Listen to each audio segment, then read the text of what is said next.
blues artist Joanne Shaw Taylor. Live on March 27th at the Cullen Performance Hall.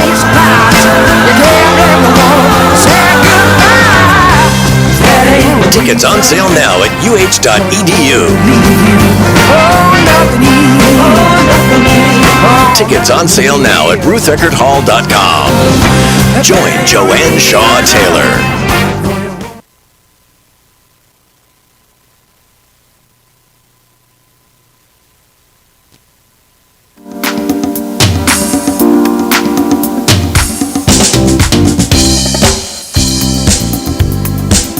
Welcome to Politics is Right. I'm Egberto Willis, your host at KPFT 90.1 FM Houston.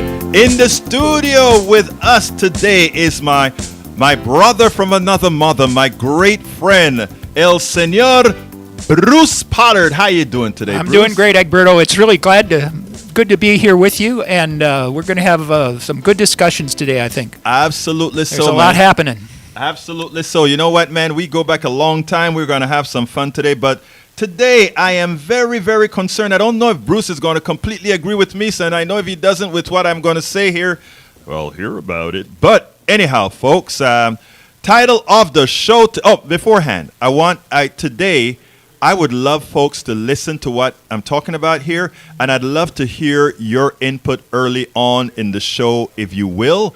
The number is 713-526-5738. Again, that number is 713-526-5738. Would love, love, love to have your input, because I'll be honest with you, right now I'm a bit upset. I'm a bit concerned about how we look at things. I've been going through a few talking here while we're before the show with Bruce and also with the manager, and hearing things where we agree and disagree and all that kind of stuff. We have a lot of talking we got to do. We got a lot of listening that we have to do. Anyway, the title of the show today is Stop the False Narrative. It was necessary, but it is a bailout. And second one is Big Pharma getting scared, do you think? Welcome aboard on the internet to El Señor Paul Fleming. But again, folks, give us a call, 713-526-5738. I know you want to hear, what are you asking me to call for if you don't have anything to say yet? I'm going to read that first, but I want to give Bruce an opportunity to just tell you guys hello and what's on your mind. Oh, hi, say, Egberto, have you ever gotten an insurance policy and then put a claim in for more and gotten more money than you were insured for? No, why? Well, that sort of sounds like what's happened in the banks right now. Oh, I love the way you said that. Oh, God, dang, Bruce, that is so true, though. That is so true. So there's something more working there than just the insurance policy. Yes, as you definitely said so as well. All right, folks, title of the show today is Stop the False Narrative. It was necessary, but it is a bailout.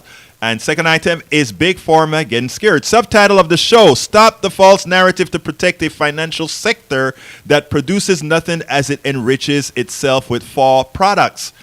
By Big Pharma playing a PR game with insulin. Don't for it. Those of you who got my email, I forgot a word in there. I wanted to say don't go for it. But anyhow, hey, we're only human, right? All right, first one. I want you to listen to this one, and I want you to start calling 713-526-5738. Yeah, your calls are really important because that gives us a chance to have a dialogue and to get a good picture of the way everything works and the way different people think, so we can come to some common agreement that will help everybody get on the same bus. You know, Bruce, before I go into this, I love what you said earlier, because you were talking about, Egberto, we really have to get absolutely everybody, disregard everything else. We need to get to that position where we can all get on that bus and rhetorically or figuratively go in D.C. and say, this is what all of us, this is what we want. Yeah, that's right, because there are changes that need to be made, some of them simple, not so simple, in our Constitution. And we've got to be able to have some kind of movement to amend it and get it adjusted. It's not perfect. Times have changed. And the only way that's going to happen is when we get everybody, not just people from one part of life or another, but everybody together and coming together to stand in Washington and say, we want our country to change this way. Absolutely so. Anyhow, here's the deal. It was necessary, but it is a bailout. Don't let anybody change those words to you, folks. And let me increase the size of my reading here because, as you guys know, my cataracts are starting to misbehave. Wish me luck when I get that taken care of. Anyhow, I had another topic I wanted to work on today, but I am concerned that the attempted quasi-redemption of banking, both traditional banking and investment banking, in the media is in full vogue. And that is the reason we get into the soil, wash, rinse, repeat cycle. Soil, rinse, repeat, or rather soil, wash, rinse, repeat cycle. With the fraud sector, I mean the financial sector. Notice I call him the fraud sector. I'm just listening to what my good friend Bernie Sanders have to say. But anyhow, during the 2016 primaries, Senator Bernie Sanders said that Wall Street's business model is fraud. I do not believe Bernie went far enough with that statement.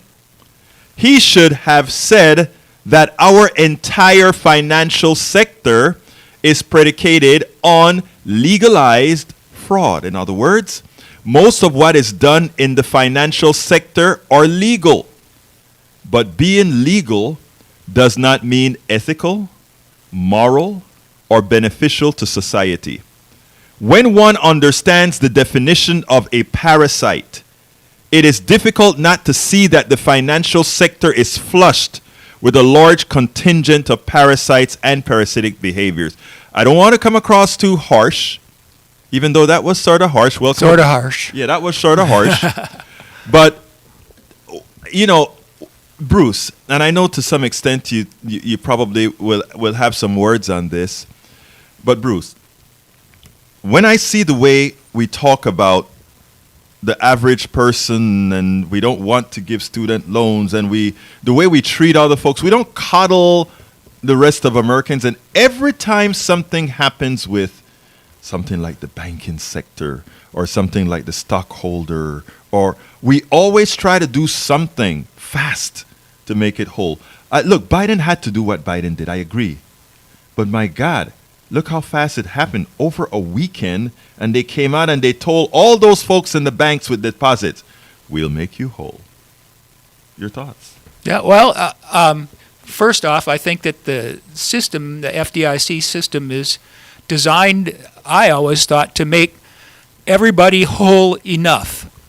And that there might be some people who had more money in an account than what was covered, but I know people who are in that situation and they just have more than one account, and so they're covered. I don't think that they needed to go any further than that. But by the same token, when you start hearing about all of the people, there was something special about that bank, that there are a lot of people invested in that. I guess because the bank paid back so well compared to other banks. So then it's an investment, right? But that's why I mean, people took the risk and it ran into off. trouble. So anyway, let me continue with this here. I read you. The problem is we continue to coddle them and make excuses for them. That is the biggest moral hazard in our country. People always talk about moral hazard. We don't want to give folks stuff because it will create a dependency moral hazard. We have all these things that we call moral hazard. Too often we are quick to deny help to those who this sector bleeds dry with the narrative that helping the poor, creating necessary humane services, and the fair redistribution of unearned gains would somehow create a moral hazard. So don't forget, if you've got some thoughts about this, to call in 526-713-526-5738. And we'll get in the discussion with you. Absolutely. Hit option 2, please remember that. Yep. Many saying this are members of the financial sector where moral hazard is, in fact, continually in play.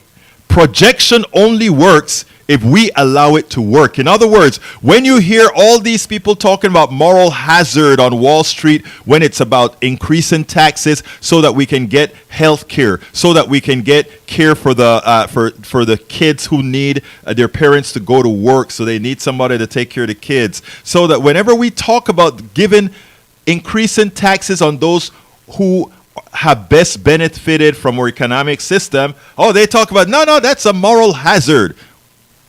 But you know, the people, they should look in the mirror. They are the moral hazard. They got used to making a lot of unearned income, a lot of gains on services and products not really rendered. The media highlighted the voices of many who put ridiculous possibilities for the reasons for the failure of Silicon Valley Bank. They allowed the woke argument, the diversity, equity, and inclusion, DEI argument, the inflation argument, the interest rates argument, and many other arguments to create a bait and switch paradigm that takes one eye off the issue. In other words, there is some reason why this bank failed. It really wasn't the executives all that much. It isn't really something endemic to the financial sector. It isn't really this. So, this is somehow different. This is different than that average American citizen who just needs a hands up. So we need to help them because, this was just the way the system works. The financial sector creates instruments not to do good or produce a product or service beneficial to society, but parasitic instruments to enrich those with capital. If a product or something good comes out of it, then it's a PR moment to capitalize on as the scam continues. I want to explain that because I so deeply believe this here. When you talk about a stockbroker and all these guys, look, I'm not saying we don't need stockbrokers to help folks navigate in a capitalist society because that's who we are and that's who we will be in the foreseeable future. So they understand the mechanics of financial instruments, right? But as something you said today in the car as we drove here, Bruce, you said, I tell you what, now I'm not going to say you say. Let's talk about what you spoke about, what stocks and all these things used to be. Well, so when we talk about this, in the old days, when things started out, the reason that people invested was because the company needed capital to do something to make their business better, so they could create a product and people could buy it, and it required concrete and steel. I work in the chemical industry, so it required concrete and steel to create that new product. And so that was the investment that you made, and it was physically worth something. Now, when people put money in the stock market rides up and down, and it's got nothing to do exactly with the product or its value anymore. It's got just to do with what's happening in the stock market. And people put money in the stock market just so it'll change, and not because there's something happening in the company itself. And that's the reason why I said, Bruce, the financial sector creates instruments not to do good or produce or to produce a product or service beneficial to society, but parasitic instruments to enrich with capital. Right. And when you take what I'm thinking about to banks, especially the regional banks and the smaller banks, they're there. Like, remember in the Old West, there was the bank and people would put their money in. They're there for people like you and me to put their money in and have it be in a safe place and to grow a little bit as the economy is growing. No more, really. I don't want to make 100% on my money. I just want it to be A, safe, and B, to grow so that inflation doesn't make it less value. That's what I expect of a bank. Whereas other people who are putting money, large amounts of money, and the bank is saying, well, we can make more money if we just have different ways to invest, and it changes the way the bank operates. And it's not really a regional bank so much anymore as a global investment bank. Absolutely. So folks, as it turns out, as Bruce pointed out in the past, that's what we used to do. You invest in something so they can grow, produce a better service, produce a better product. Today, when you buy stocks and these other financial instruments, is just for you to make a dollar on top of a dollar, doing nothing for society. And then since it turns out to be all a gamble, when it goes south, it has nothing to back it up. There's no cement and steel, goodwill, none of that. Yeah. None of that is there to back up that stock, and that's why it goes and it floats. I'm going to get into a little bit more of that with Credit Suisse Bank, etc., a little bit later. But again, the financial sector creates instruments that's not producing anything, and for which these people enrich themselves for doing absolutely nothing. And there's a marketing system in place that tempts people in the middle class who have some money but not a lot to invest in this because they believe that they can get another step further if they invest in these things that are taking higher risk than maybe what they should be taking with their money. Absolutely so. So now, so folks, as we talk about this and we talk about Silicon Bank, as we talk about a system that really rewards those on the top, but we can't get our student loans approved, student loans forgiven or readjusted. None of that we can get done. But these guys, they falter. And in 2 days, they're given a bailout. I'm going to explain something about that bailout now. Here's the deal. Let's get something straight. We, the American people, bailed out a lot of rich investors who had deposits in Silicon Valley Bank. That's a statement of fact. The FDIC's funds by law insured $250,000 per account. All right? President Biden used his power to extend that to deposits of any size. While investors in the bank stock proper will lose their investment, there are instruments that will allow the recovery of much of that.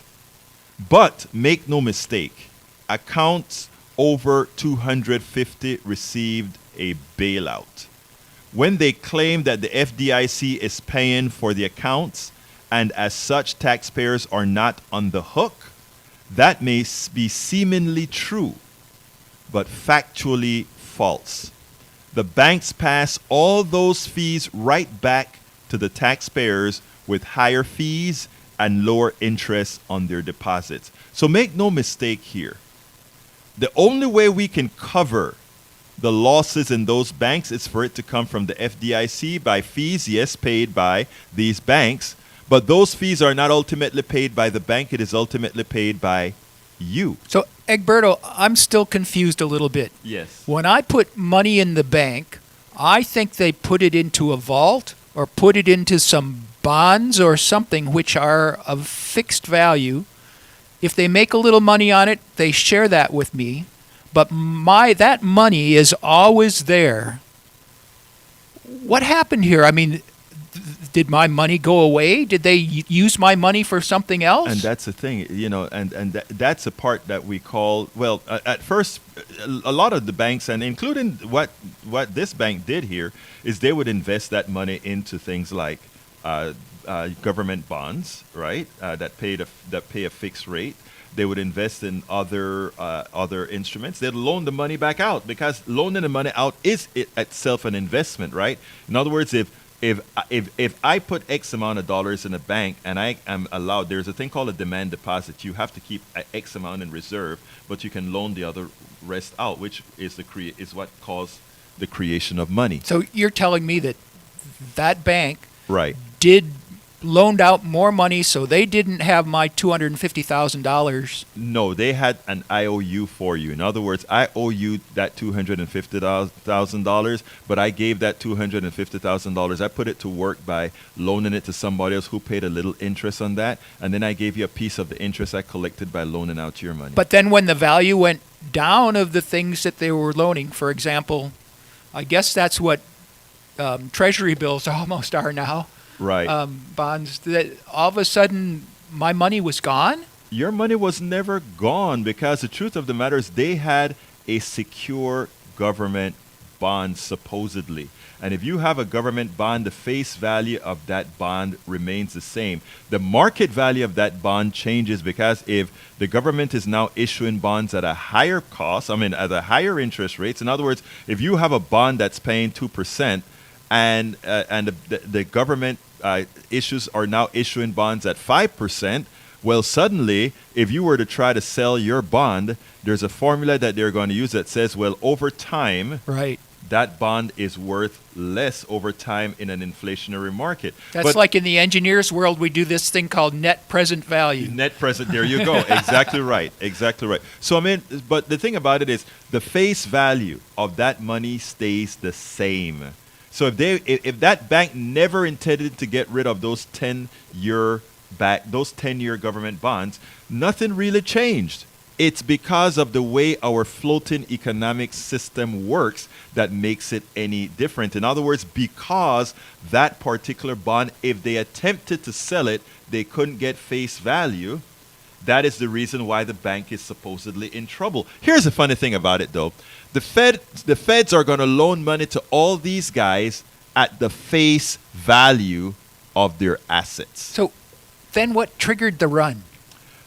Again, that just shows you how our system is really not a secure system. The run occurs because we had a lot of people on Twitter. We had a lot of rumor mills going around and saying, take your money out of Silicon Valley. They're going under. Nothing really changed from day 1 to day 2 other than the run. And they would have run out of available cash. So our president covered that run. Our president covered that run, and he had to do it. It's the right thing to do. It was no, I do not disagree. It absolutely was the right thing to do. The problem is we have a system where the right thing to do only applies to a particular sector. And secondly, when it comes to these guys, given that they know how the system runs, these bankers at Silicon Valley and all the other banks that are about to fail, they know how the system runs. And if they invested that much of their money into government bonds that they know will depreciate if inflation goes up and the government start issuing bonds at a higher rate, their job is to know that the present value, as you just was mentioning, the present value of that investment has just dropped. I don't agree with it. That's just how the system works. So who's going to have to pay for the covering? The FDIC will pay for that out of the fees. So the banking system is going to cover it. The banking system pays, but there ain't no banking system without us. But that means we're going to get less interest on our investments because some's going to go into the insurance policy. Exactly. Those billions that go into that insurance policy are billions being removed that otherwise people would have earned. Yep. And that's the reason why I am not comfortable with Brother Biden and all the others trying to save face for these banks that are saying, oh, it's not going to cost the taxpayer nothing. It cost the taxpayer. It was a bailout because the insurance policy was for $250,000. Everybody got their monies back. So the trade-off to all of this would be to have a nationalized banking system. That is where you and I would probably get into a little bit of disagreement. But I think given that whenever the bank fails already, the government makes them whole, I think that the honest answer to me is that banking, the control of our money should be nationalized, in my humble opinion, because whenever they get into trouble, we make them whole. But when they're making a lot of money, that money goes to the wealthy. Yeah. And that's the reason I speak about, when I talk about nationalization of certain sectors, I don't want everything nationalized. I want the things that we depend on, the things that we shouldn't leave for the profit motive. And that's where, when you and I are having our private conversations, I try to get into, no. What I'm hoping for is I want a system where there are certain things that belong, in my opinion, into the for-profit sector and others that don't. And look who we have on the line, our good friend, Brother Barry. Let's let Barry into the fold. Barry, come on in, my dear brother. Come on in, Barry. Barry, let's get that red signal to bring you in. Come on in. Barry, you're on, sir. Come on in, sir. Sorry about that. You're on now, Barry. All right, I got three objections here. Yes, sir. One, had it been some climate change BS, you would have had an expert on climate change on. Okay. But now banking, you don't have an expert on to go over with you. You're going over with your socialist buddy. Okay. And I don't see how that advances the agenda. Are you saying, though, that the investments made at the high end do not do society any good? No, well, Wait a minute. Okay, Buying sorry. government bonds in and of itself is a good thing. Are you saying that $100 billion created last year by Goldman Sachs that went to create 100 small businesses and augment 100 more is not a societal good? Can I first defend my brother next to me? Bruce is not a If socialist. he's not a socialist, let him speak for himself. I know, but because the program is my program, sir. I just, if somebody says something about my guest, I think I should be the first to correct something. All right. I call him a socialist. Go ahead. All right, so Thank good. you. He's not. Thank you. He's Bruce, not? you want Okay, to well, answer I that? apologize then. Anything? I don't bother with those things. Okay, great. So let me answer your question, Barry. I'm sorry. Go ahead. Okay, Barry, let me answer your question now. Why no bank expert on today? Okay, I don't think bankers are experts. That's one of the reasons why I can take a banker as far as I can throw him. So, are you a banking But expert? any climate change, Barry? whiner is the expert. Are you a banking expert? No, I'm not. But any Okay. climate change, wait a minute. But any climate change whiner would have qualified as expert, though, right? Yeah, so I think I would too, but this is all a big All right, picture let's get thing. past that. Is Goldman Sachs doing good for society? No, I can answer that so categorically. Creating 100 businesses and augmenting 100 more is not societal good. Let me ask you. No, it's not. It's the creation of that's fine. 100 businesses is very good, but it didn't take a Goldman Sachs who profited from Right. those businesses to do So that. Goldman Sachs is running a charity. No, they shouldn't run a charity, And but Goldman Sachs is in it to make money. Yes, they for are, but itself and shareholders. I agree with you there, And sir. you don't get to dictate the amount of money I Goldman Sachs agree. is supposed to make. Barry, here's the deal. I want you to listen to me and stop talking for a second, my brother. Then start making sense then. Well, then let me finish talking, sir. Here we go, Barry. I agree with you. I don't want to control Goldman Sachs or what Goldman Sachs makes, and Goldman Sachs is not a charity. You're absolutely right. Secondly, I am. All right, good. I'm happy for you, sir. Secondly, I don't need Goldman Sachs to create the money supply to have funded those businesses. We could have created entities that don't depend on some parasite that depend on my success to move forward. And that is And what that I'm will trying be to get. 10, 20, or 30 years out from now. Oh, it doesn't have to be. But you're right. Actually, Okay. believe it or not, sir, Barry, a lot of what you say is right. But I know that. Okay. So I'm trying to remember, was Goldman Sachs one of the banks that we bailed out? Yes, it was. No, Yeah. no. Yes, it it was. It was one of the was banks. not. Not this It was time. not. Not this There time. were no investment banks bailed out. They were all commercial banks. So get it straight. No, what, from 10 years ago? We bailed them There out. were no investment banks bailed out. There was no Goldman Sachs bailed out. Bank of America bought Merrill Lynch, and the others had their own money. Goldman Sachs was bailed out, but we'll go into that a different Goldman time. Sachs. Okay. I'll study that. No, let me tell you why. The thing about it is Goldman Sachs buys papers, okay? Get past that. Goldman Sachs doing Barry, good. hold on. Barry, please hold on, sir. Please hold on. Let's keep this civil. The fact of the matter is Goldman Sachs bought a lot of papers from many other institutions that were bailed out, and thus Goldman Sachs was in fact bailed out. Oh, come on. All right, Barry, Okay. Barry, anything else I need to jump to? Barry, brother, You're Barry. doing some No, don't backdoor- hang him up till, backdoor don't hang him. now. I want to ask, don't hang up till I say, because I love my people. Let me just say this, Barry. Thanks for calling. Thanks I for calling appreciate in. you calling. Goldman Sachs bought the paper. Brother.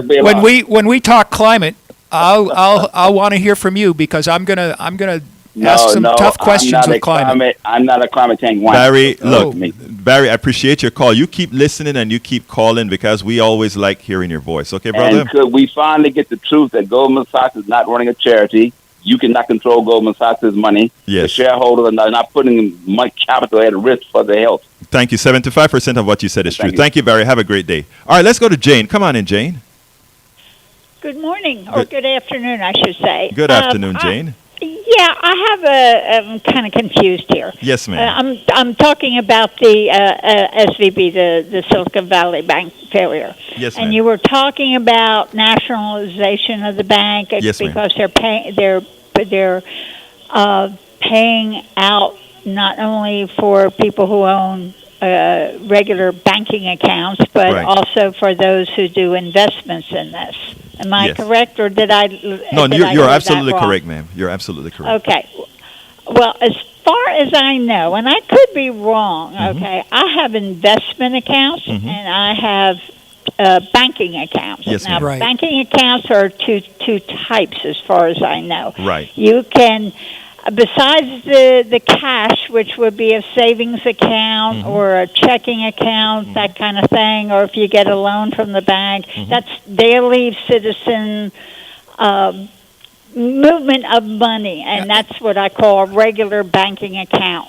Right. That is insured by the Yes. FDIC up to $250,000. If your bank as is you said. insured, if your bank says Yeah, if the FDIC, bank is insured yes, and it is. isn't a backwoods bank in a back alley somewhere. Yeah, I can understand that. All Yes. right. Now, the other thing is, if I decide I want to invest in this new bank, Mm-hmm. okay, I don't give them my banking account. I give them an investment account. I give them kind of like buying a share. Yeah, like if you go to Fidelity Investments or Right, something. Yes. or Sears Loman and Right. those other guys. Okay, all right, and yeah. So I have an investment account in which it is investing in the future of that bank. The bank sells shares just like big companies, just like Just IBM like sells shares. corporations Right. do. Right.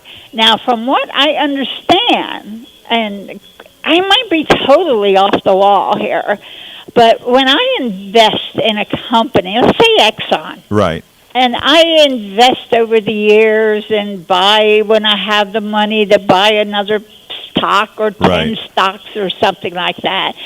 And if the company goes bankrupt, I'm going to lose my money. You will right? lose your. Let me qualify certain things, like when you have an investment account at Fidelity or other places, right?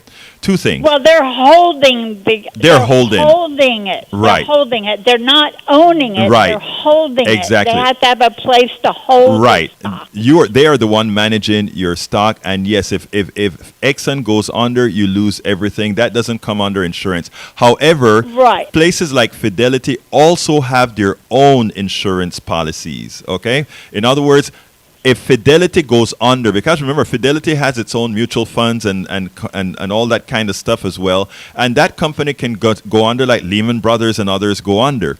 And Right. even though they own your stock, I mean, when they go under, all of that is under The them. stock isn't gone. The stock, the stock Well, is still there. Here's the thing. But, things like money markets and all that kind of stuff that you have under that umbrella, if that stuff goes under, if certain investment firms go under, everything goes under, okay? But things like Fidelity have insurance on them as well. If you go to the Fidelity page, you'll see that they'll say something like your money is insured for over $1 million, or I don't quite remember what it says, okay? But something to that effect. When you're outside of the FDIC system, right? There's a whole lot of difference, and I don't even know it all as far as I understand that. I understand that. So if Fidelity goes down, and let's say they used my Exxon stock Right. as a bartering Right. chip, Like a short for somebody else, short-term yes. loan, that kind, so that they can make some interest on it and that Right. kind of thing. I still have my stock because Exxon is sending the dividends to me, not to Fidelity. right. Well, at some Fidelity point- can't use that. At some point, So- if the stock is worthless and the company goes bankrupt, the Well, stock that's a corporation going the stock is then bankrupt. torn up Yes. and it's worthless. That's if Exxon goes bankrupt. If Exxon goes bankrupt, my stock is worthless. Right. Yep. But if Fidelity goes bankrupt, it doesn't mean my stock is worthless. No. That does. Yeah. Exxon still pays for it. But where I'm housing it's bankrupt, and I might lose some money because I have to pay their money managers. The part that you to could lose, buy though, and is sell what- and that kind of thing. Jane, okay, now Jane, back. hold on, Jane. I want to correct one thing that I think I'm correct here. Remember, when they hold your stock, they could have made trades with your stock, right? And did things with your stock. They can't trade my stock. No, not trade your stock, Not, but not they without can, my permission. They no, can't trade they my can't. stock. But they can loan your stock. Okay. In other words, when you hear about these investment companies doing shorts and all of that, and if there's an investment banker that can correct me if I'm wrong, but when a bank when these guys have shares, I think you have authorized them to loan your stock so that they can create. That's. I mean, you have to authorize them to do it. I think by having in having the account, you've probably. I could be wrong here. I'm not 100% sure. If you have an account with Fidelity, okay, and they're holding your stock in Exxon or whatever it is they're holding, okay, you have to sign a paper that allows them to do certain things. Right. That's correct. If you don't read it and just sign it, you're liable to lose. Yes, you're correct, Jane. Things if they end up being Jane, you're correct. Yeah. Let's move to the other part that you said you wanted to say. Now, I want to go back to the bank with that same idea. Yes. They have an investment account at that bank for those who wish to invest in the bank's future. Now, whether or not a bank has insurance for that, I have no idea. They weren't bailed out. Okay, the people that you just said they weren't bailed out. Bailed out. No, so they weren't bailed out. The investors would lose their money. Right. Yeah, that's why the CEO of the bank, 3 weeks before all this happened, the CEO of the bank took some of it, $4 million worth of the stock that he had from his bank company. Well, he took it out. I don't know anything like that, but the thing is that they were probably having a little problems because of inflation. Right. They were not getting a whole lot of interest on stuff, so they could get a lot of those bonds and sell them and this kind of thing for people to buy, which is fine. But when inflation occurs, the bond market goes down. Exactly, and that's what caught them. But they should have known better. Means they don't get any extra floating money for people who go up to the bank and says, "Hey, I want to cash my paycheck, or I want to cash $100 here." And things like that. So they don't have enough money to cover it. That is what occurred. Moment. That's what a run is. A run is when enough of the people want to remove their money that is greater than the demand deposit that banks are now required to have, which is around 10% or something like that. And by the CEO or whoever, I don't care, whoever did it, and went to Twitter and announced to the world, "Hey, this bank is Sunday." You have a perfect storm going. Exactly. They did not have a chance to even correct the problems that were occurring with the high inflation. Maybe all the banking people were there involved, the board of directors and so forth, were young people, and they have not had to. Jane, I want to stop you there. Jane, I want to stop you there. Why do and I say this respectfully? Why do you feel the need to find a justification for a failure of people that have cost the system so much, as opposed to, let's say what I've said here, that this is a parasitic type financial system? Why did you... Well, see, I don't know. In regard to that stuff, I really don't know if that is the case or not. And that's what conjecture at this point. No, what I'm trying to tell you, and what I try to allude to in the narrative that I gave, is that we are in fact in a parasitic financial sector. Let's give another example, right? Yesterday was Silicon. I don't remember the name of it. Tomorrow could be my bank here in Conroe, Texas. Right, and today, where are you? Huh? Where Conroe. Are you? Oh, Conroe, got you. And the other, but Credit Suisse Bank, big time bank. One investor says, I am not putting any more money in it, and the market's about to crash. Can we not understand that this is not a system that really is on an even keel? And because so few of us understand how it actually works, that there is a problem inherent with the system itself. Don't you see that? Yes, but you also have to consider some of the changes that were made with the rules and regulations of the bank I agree with you. That they were loosened a few years ago. Yep. Yes, and I think that was a mistake. That was a huge mistake. I mean, I'm not going to name names or anything else, but I looked at that and I said, "Are they crazy?" Yeah, and the question then becomes, and I'm not a genius in this. the question then becomes, was the people who made those changes, were they acting in you and my interests, or were they acting in the interests of somebody that they weren't necessarily representing? I have no idea what interest they were acting in, but I do know the what they did was crazy. Jane, let me ask you a question. It changes things to add more.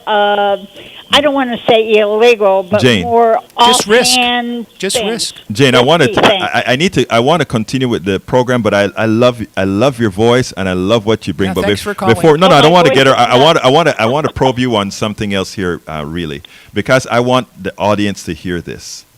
If you and your husband, go to a bank, and the only person the banker speaks to when both of you walk in is you. If you go to bank number 2, and the only person the bank speak to is your husband.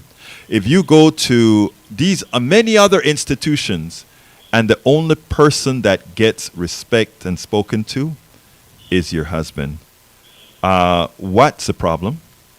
And just tell me in one sentence. I don't want you to spend too much words. One sentence. It's obvious. What's obvious to you? The guy's bigoted. Okay, so let's start. He watched too much of that show back there, Arthur. Yeah, okay, I get you. You make your point. Hated everything. Right. So let me tell you where I'm going with this, though. Okay.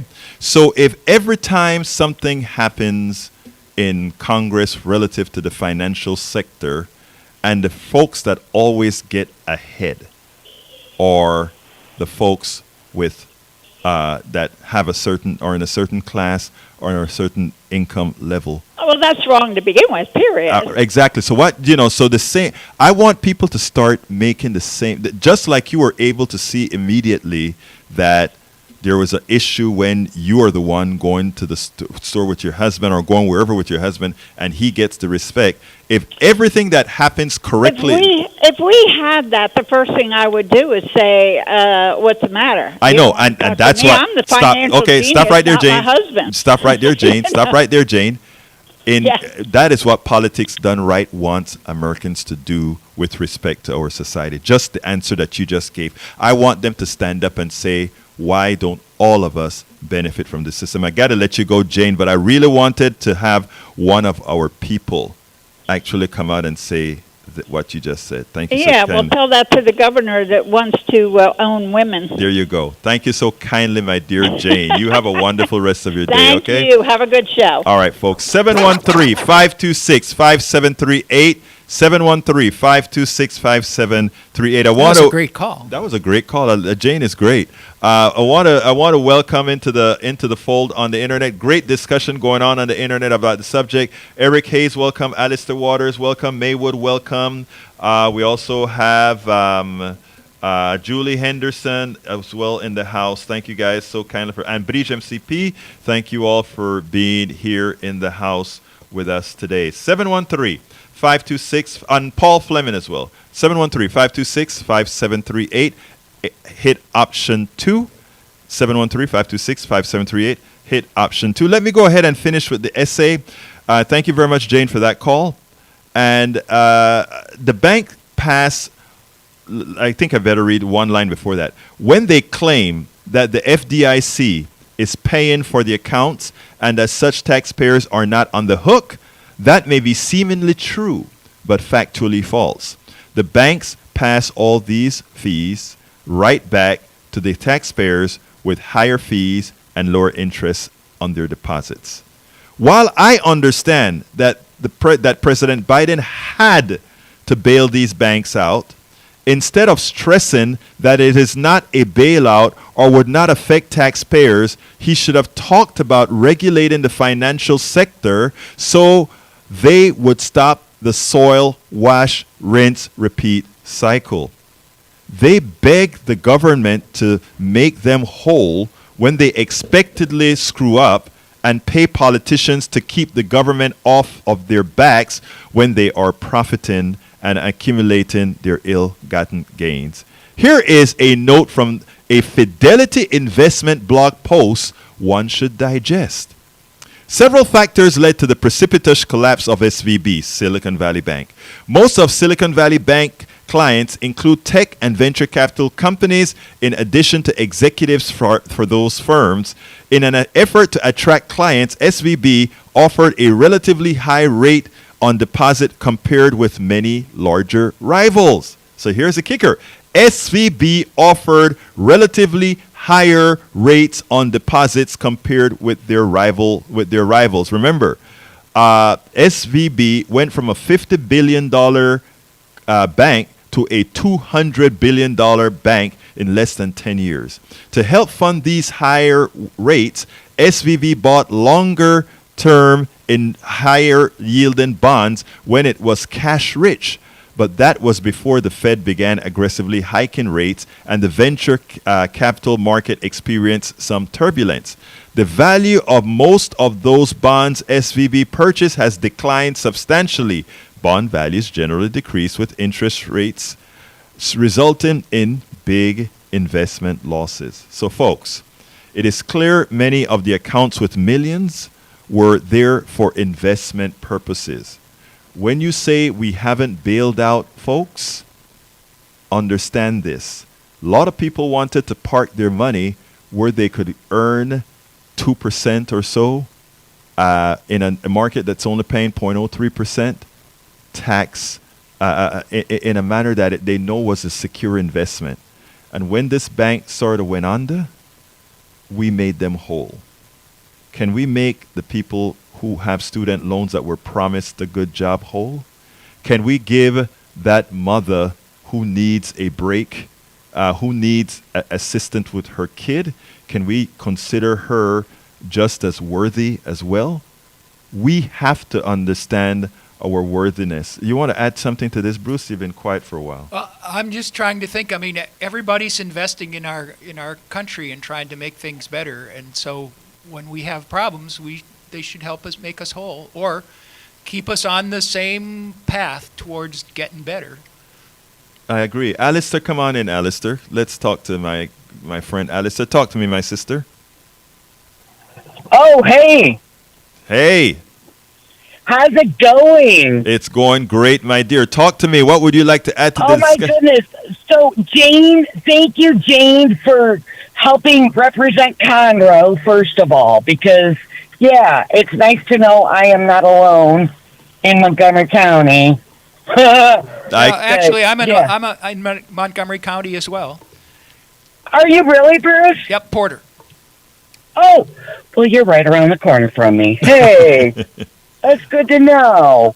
So, yeah, Jane was awesome. She brings a lot to the table as far as wisdom and how she spoke with, if I'm being ignored, but my husband is not, no, I will put up with it. And, yeah, you're absolutely right. We all need to do that. Call out the BS when we see it. And Alistair, that is the purpose of the program. I don't want anybody to just get away and think that, we are just here trying to dog a system. We're not trying to dog a system. We are trying to let We love our country. Exactly. We love our country enough to not let it stay in stagnant bathwater. There you go, girl. You just hit the nail on the head. That's what we're talking about. The idea is we can do better. We can ensure that this country is not just for a few folk. That this country, the thing about it is the people who have a large voice, Alistair, are the ones who control media, are the ones who control everything. All we have is our little voice here at KPFT and other places.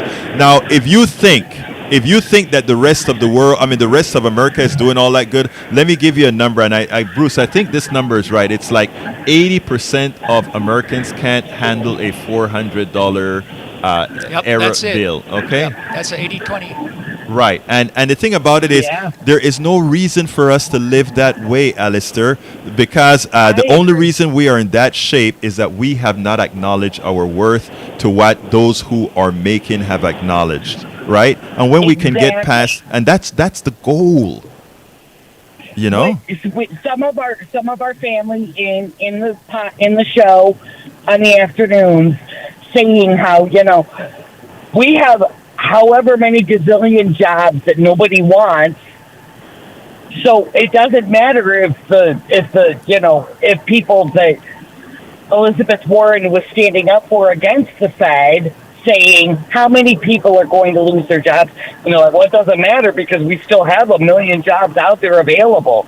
Well, yeah, the thing is that those jobs are available because they're not paying people exactly to work there. And what is interesting, if you can't have a living wage at a job, right? Or it's not emotionally fulfilling. Which, let's face it, with Maslow's hierarchy of needs not being met, and you're just surviving, yeah, that's not living. And too many people for too long have been suffering under that, just surviving. Exactly. Hey, we're done. I love your Michigander accent, girl. I just love your Michigander accent. I was just listening to that. It was like, wow. People call me a Wisconsinite, and I'm like, no, I'm from the better side of the lake. Come on now. I was born in Wisconsin. Don't. Just because I've got a cheese head. I'm not knocking it. I have friends and family that are cheeseheads. Yeah, Bruce is a good cheesehead, man. But let me tell you, the goal. So for those that are listening, by the way, we still have a couple of minutes to take, a few more minutes to take calls. 713-526-5738, extension numero dos, extension number 2, 713-526-5738. Hey, Alistair, you're kind of noisy in the background, but let me, no, you can't help it. So, no, there's no sorry. I'm just kind of telling you why I'm going to kind of drop you while you're not talking is because of a little bit of the background noise. But anyhow, you keep listening, keep calling, and thank you for what you bring to the fold. Okay, my sister? Good to hear from you. Totally. All right, now. Y'all have a good one. I'll talk to you later. You too now. Absolutely. But anyhow, folks, I want to, if nobody else calls on this particular subject, 713-526-5738, extension 2 on the banker stuff, I hope you understood what I said. I hope you got where I'm trying to come from. The idea here, thank you, sir. The idea is that we are predisposed to think things have to be this way. It does not. We, the people, can always change things to make it more equitable for us all. I'm not saying equal for us all. I said equitable. If Bruce wants to work hard as hell, like he has throughout his life, then he deserves that extra. That for somebody who wants to chill, I agree in all of that kind of stuff. I don't. Those are humane and just how things work. What I don't like is the unfair advantage. That stock and Bruce, you know what? I'm not going to cover the big pharma. Just to tell you that big pharma is running scared. We may talk about this on Friday. I'm going to leave this because I want to hit you up. Because there was a time that you and I were sitting down here talking, and I was really hitting hard on certain issues about these people, Musk and all these guys. And your comment to me before we had our conversation is, you're probably just jealous that these guys are doing things. And I want to bring that up. To explain to why you said that. Oh, well, I'm trying to think. In my mind right now, I'm thinking everybody wants to bring value to something. And maybe sometimes people want to bring value to themselves, but our responsibility is really to bring value, if you're a human, is to bring value to everybody. And sometimes you get going down the road and you go, oh, this is really good, and it doesn't work out, so you find a different direction to go, and that's the way it goes. And I like to listen. The reason I brought this up right here live on air, right, is the only way one can be a person that can effect change is you have to know how you're being heard on the other side. Right, and, you have to understand how you're being heard. It's not good enough that you know what you want. You have to hope that the way you're being heard is the way you expect to be heard. And when you told me, well, the way you expressed that, it sounds like you're jealous of, let's say, a Musk or whatever, I wanted to handle that because the idea is, like I told you, well, we've all shared in the creating of an idea. Right. And for sure, you've shared a lot in creating an idea. I've used your software ideas and tools to make things that I use better.